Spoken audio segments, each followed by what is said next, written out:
What's happening, Blades? Welcome to Winter Wonderland. Snow day. I'm going to fly through this part of the video where we look at a Luton Preview because as it stands, it's Friday morning as I record this, Friday 10th of March. We're due to play Luton tomorrow at home. And all indications are that it may even be called off due to the weather issues. So first thing we're going to quickly jump into is, what's your team?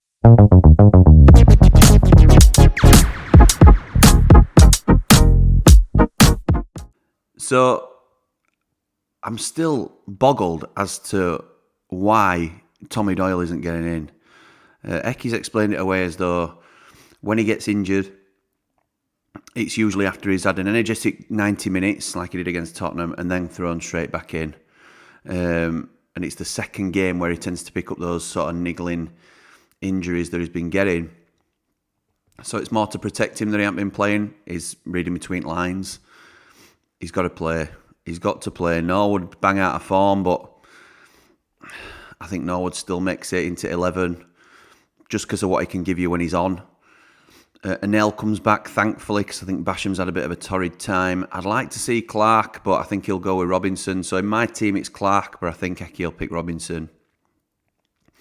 So I've gone with, obviously, Wes in goal, Anel, Egan and Clark at the back. Georgie Baldock starts for me. Bogle, another one, very patchy form. And I think Baldock just gives us that sort of bit of solidity as right wing back. Obviously, we don't get the same attributes going forward, although he is good going forward, is George. Happy belated birthday to George Baldock for yesterday, by the way. And Max Lowe keeps his place at left wing back, simply due to us not having many better options. Norwood and Tommy in the middle, as I've touched on, because I think John Fleck's fading. I'm disappointed to say. Please, let's play Sander a bit further forward. This is my team. I don't think Ecky will line it up like this, as I say, but I would love to see Sander a little bit further forward. Behind Ollie Mack and Illiman and Dye. So that's my team. Hopefully, that comes out on the field tomorrow if the game's on. What we don't want is Borough to go to Swansea, pick up 3 points, and our game's off, and we're back in the same situation where it's a game in hand and 4 point gap. So, but having said that, and my dad's a big believer in this, so shout out to Andy the Blade. Borough, in their last 7 visits to Swansea, have only picked up 2 points.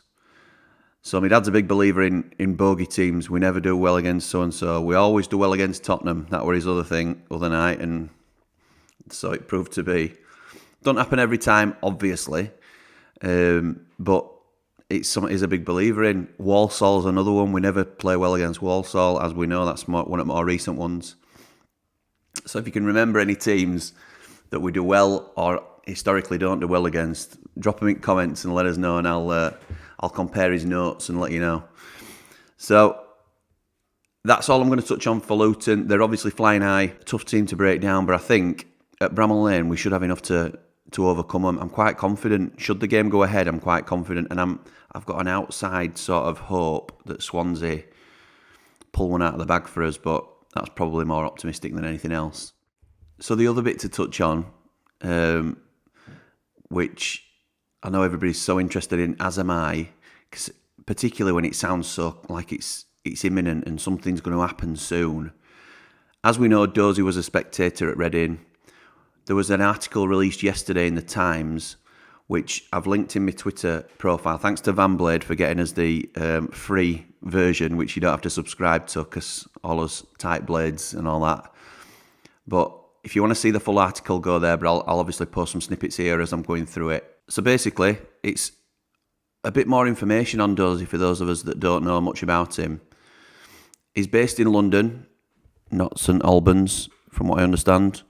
His personal fortune is quoted here in this article as £5 billion. The takeover itself is not going to be funded by any other means other than his personal fortune, so it's It's not going to be debt loading or anything like that. It's going to be around 115 million as opposed to the 90 that was originally quoted. Again, this is all just from the Times article, but a very reputable source, obviously. When Dozy talked about his famous drink in Sheffield, he went for a pint of Guinness and fell in love with the city and the buzz around the place. I don't know whether it was first occasion or second occasion, but he's met Richard Cabourn, former Minister for Sport, in the Roebuck pub in Sheffield. So, yeah, a billionaire just casually having a pint in the Roebuck. The article goes on to say that it sort of repeats the previous suggested figure that Dozy's already put 10 million into the club to help with the running costs, and that negotiations with the Prince are going well. They're mindful to say that it's still not a done deal. There's the whole Tingo Airlines debacle that was blown up in the press, the £1 billion airline that never was. There's obviously the CCJs, which Dozy is said to have satisfied all answers. Jack Bartham said on his Twitter pages, this is a lad I've referred to previously that seems to have a little bit of knowledge of Dozy, has basically said, at these sort of minimal amounts, when you're a billionaire, he probably wasn't even aware of them, these outstanding things, and he'll have had people that should have been paying him on his behalf and seeing to that, and it hadn't been done. You can obviously poke holes in anything, why didn't you know about it, or who was he hiring, and things like that if you wanted to, but for me it's a little bit more reassuring that it's something that he potentially wasn't aware of, and as soon as he became aware of it, it got resolved. One thing that I think is a huge positive indicator is that his Tingo company, which we've heard a little bit about, and if you need to know more about that, then I've done a previous video on Dozy. Well, I've done several now, but they have launched a Visa card in partnership, obviously, with Visa, and for that, the article notes he went through 18 months of due diligence. Now, that provides me with a further level of comfort that is legitimate, and it's a potentially very exciting twist because Visa will not enter with a company that's not reputable. It's not worth their time to have somebody that could potentially damage their reputation for having any sort of involvement. He's gone through significant scrutiny, and I think that's a real positive in terms of identifying whether it's going to be a positive or negative outcome. It also states in the article that evidence of his personal wealth has been submitted to Bramall Lane and assuming the EFL as well. So it's all a matter of time now. And the question on everybody's lips is when, and when will this decision come? Well, Darren Smith, who I often refer to in these videos because he's very close to the Prince, and that's something we really will miss when the Prince is no longer the owner, whether it be in this circumstance or down the line. Darren's been a real window into the insight of what's going on at Bramall Lane behind the scenes. I think he's significantly helped the Prince in terms of his reputation, and I don't just mean because he's been a cheerleader for him. I don't think that's been the case.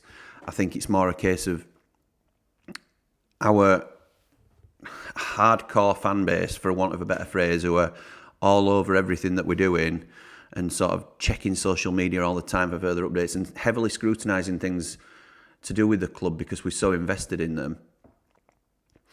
He's provided some clarity, whether that's positive or negative at times, as to what's been going on behind the scenes. And I want to say thank you to Darren for everything he does and has done previously in terms of keeping us informed as a fan base, and we will certainly miss that when any new ownership comes in.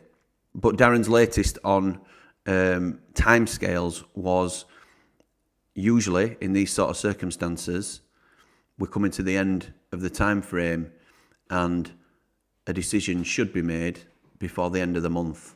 So watch out for another ramble on Dozy, where I'm either going to be doing a Nigerian dance or coming and letting you know what the situation is with the Prince and the embargo and everything like that. So exciting times at Bramall Lane. We're still 7 points clear. Let's sort of get a bit of clarity back in the situation, hoping that the game's on tomorrow because I'm confident. So I'm a Blade and a Swan tomorrow. I think you all will be too. Come on, you red and white wizards. Up the Blades. Ramble on. Well,